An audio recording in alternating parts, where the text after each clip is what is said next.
जग रोशनी के दरवाजे पे आज नल लगवा रही हैं। बड़े परिश्रम करने के बाद बेचारी मेहनत से पानी भरते भरते आज जाके इनकी मनोकामना माँ गंगा पूरा करने के लिए तैयार हैं। अभी देखो माता की महिमा क्या कहती है।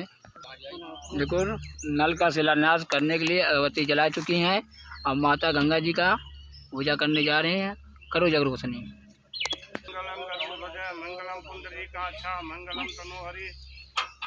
जय माता गोड़ से लिया। कर्पूर गौरम करुणावतारम संसार सारम भुजगेंद्र हारम सदा बसंतम विद्यारविंदे भवम भवानी पैतम नमामि। देखो माता जी तो पहले चक्कर में तो इंजन दोबारा तो चली आ गई हैं यहाँ पे, लेकिन माता जी नीचे से आ जाएं तो बहुत अच्छी कृपा है।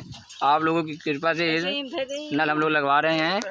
अभी हम लोग वीडियो भी दिखाएंगे एक आध घंटे बाद कितना आया कितना नहीं आया है। जय हो माता रानी। एक बार बोलिए गंगा महारानी की जय।